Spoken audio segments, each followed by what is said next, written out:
Good evening, everyone. How's everybody doing today? Okay, so today we're going to review this model. So, what are we talking about here? Okay, and I'm going to give you a little story behind this. We're going to go over this one here, the 37099 Sound MFX BR85. Okay, DB.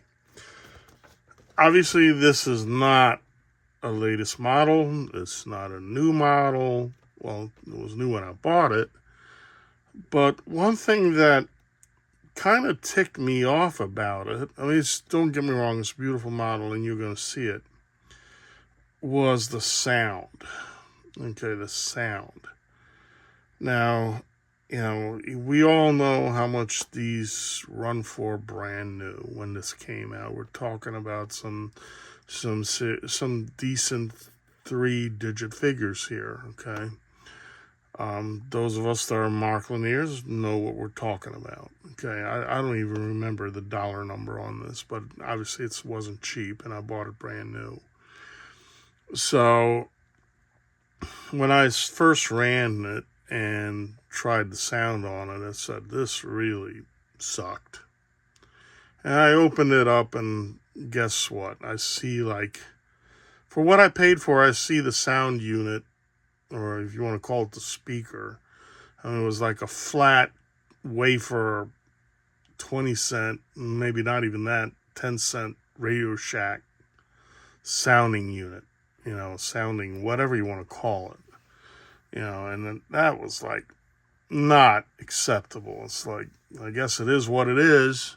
I still like the engine, but I probably would have been better off if there was a silent version non-sound and get that and saved $100 maybe and have it updated later on. But I talked to Scott at Helmuts Hobbies and see if we can do something with it.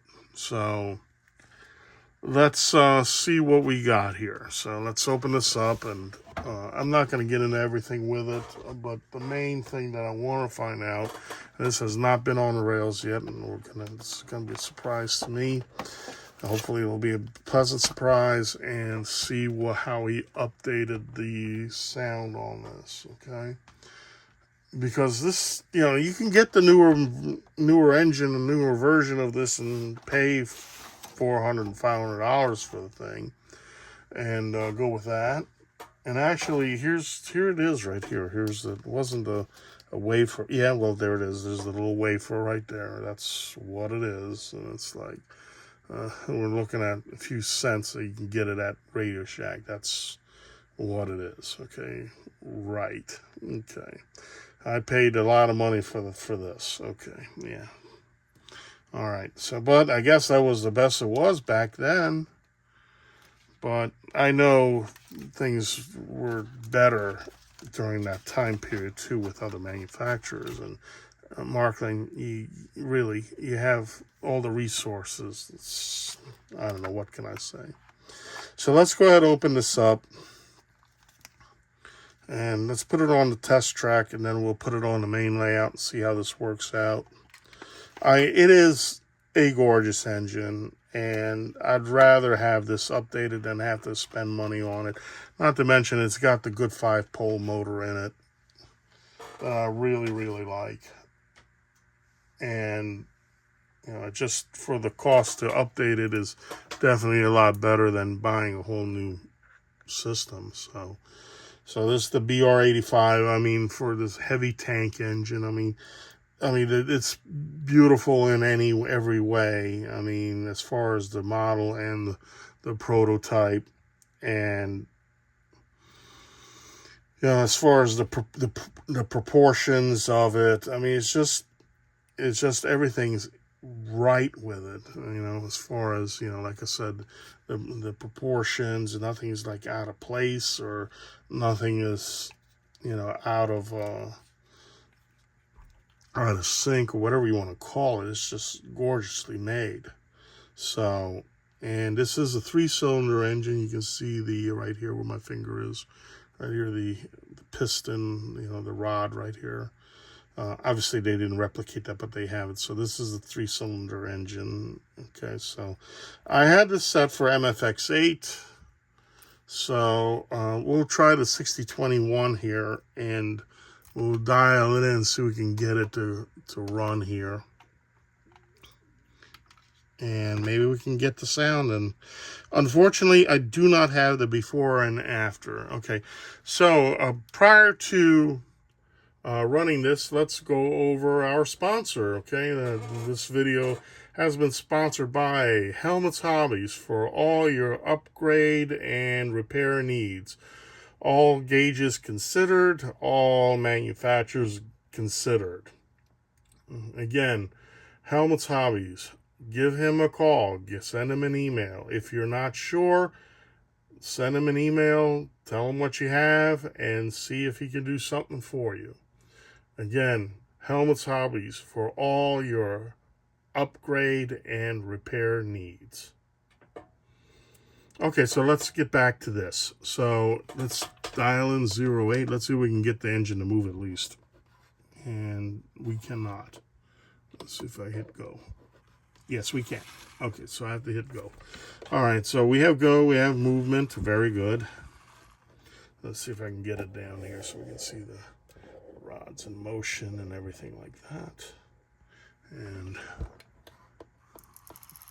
I mean, this has a 5-pole circular motor in it, you know, so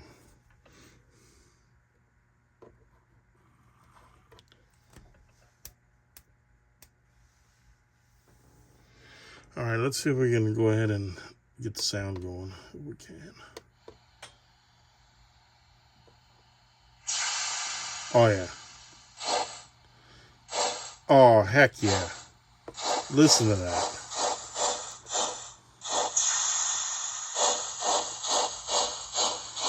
Oh, what a difference.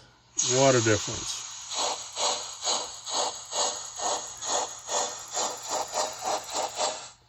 So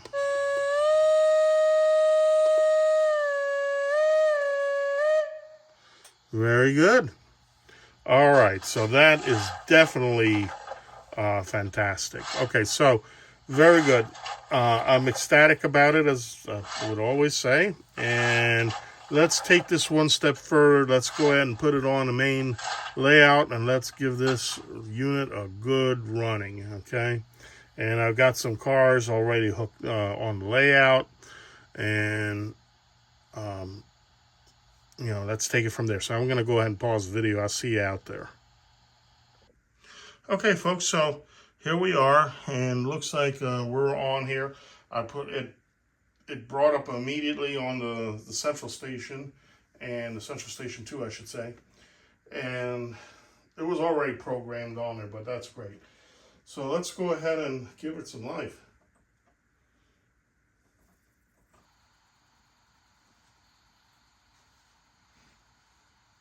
Okay, yep, there's the smoke. I added some smoke unit in there, just see. All right, let's blow the whistle.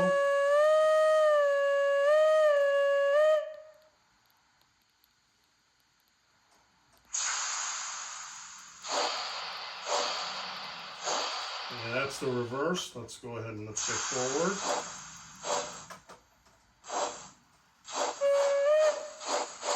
And here we go.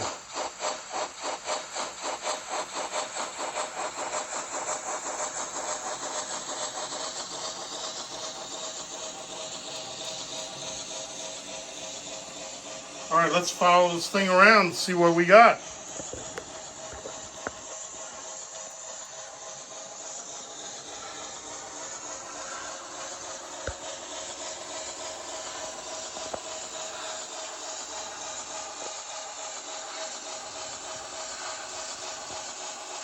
Looks like it's running quite well. A lot better than it was before. Pardon my bad camera handling here, sorry about that. Looks like we have a wheel off. I think I heard it. We may have a wheel off, I'm not sure. I thought I heard some. Yeah, it looks. Yeah, we do. So I'm going to go ahead and pause the video right now here and see if we can get that fixed. See what's the problem with that. Stop this right here. Let me pause and see how we had that front pony truck derailment here. A little boo-boo there. So let's see what's going on with that, and I'll come back to you. Stay tuned. All right, so we found out what the problem was. That switch right there where it's going through where these two brown cars are going by right now was not thrown straight. So it threw the pony truck off. So other than that, there it goes.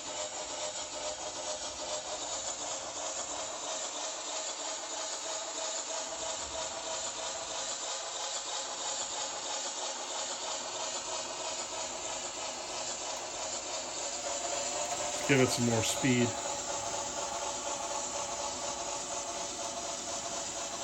I'll take it up to 45 kph here. I'll take it up that high.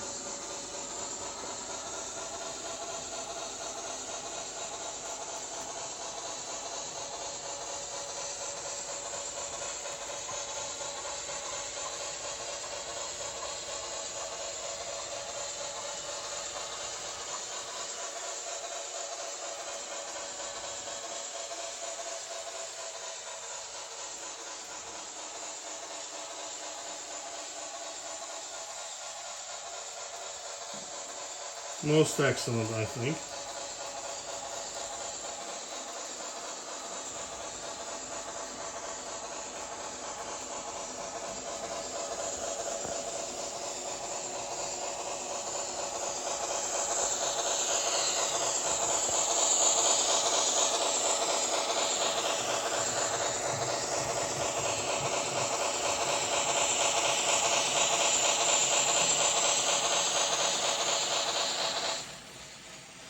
So,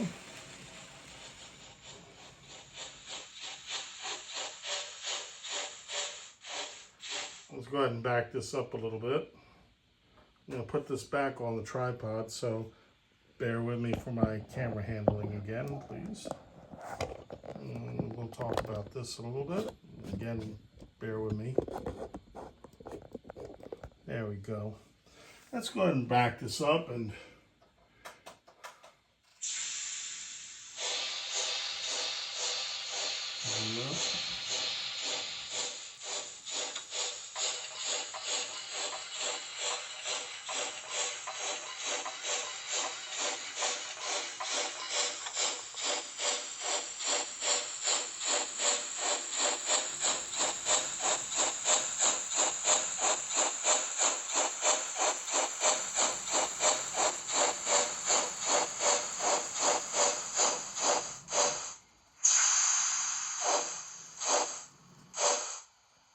okay, so there you have it. I'll go ahead and turn the smoke unit off for now. All right, so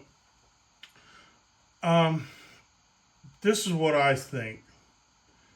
I think this engine is just as good as what they're producing now. I have a newer one without the WIT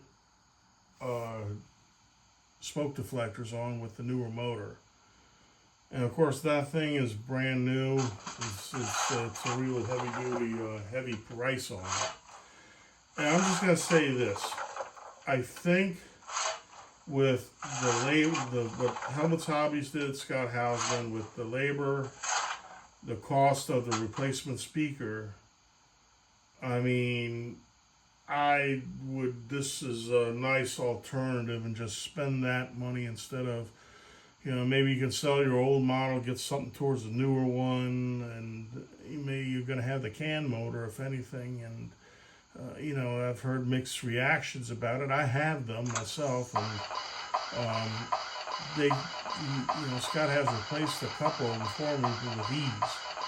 But this one has the 5-pole motor on it with the circular commutator, I think it's called, and just that little bit of work improved the sound of this engine to the point where I don't need to buy another one of these, you know, just to get even, and this is MFX. So I would think about it. For those of you that are on the fence to get newer models and maybe trading your old ones for your new ones, I mean, think about it. I think whatever for me, the labor and the cost of the new speaker, and of course he did a tune-up on it as well, and it comes back to me like a new engine for a fraction of the price of what Marklin's producing now. So these are just my opinions. You have to decide for yourself what you want to do. But this is a really nice alternative. So if you want to have that done, email Helmuts Hobbies. Tell them 3Rail HO World sent you. And you will have a real nice model if you decide to have it refurbished, or whatever you want to call it, souped up or upgraded, whatever you want to do. But I think that this was definitely worth it. So, all right, so this is going to be it for now, and I hope you enjoyed the video. Like and subscribe, please, and I will come back to you with another video very shortly. And I'm going to say my catchphrase: clear signals ahead, and bye for now.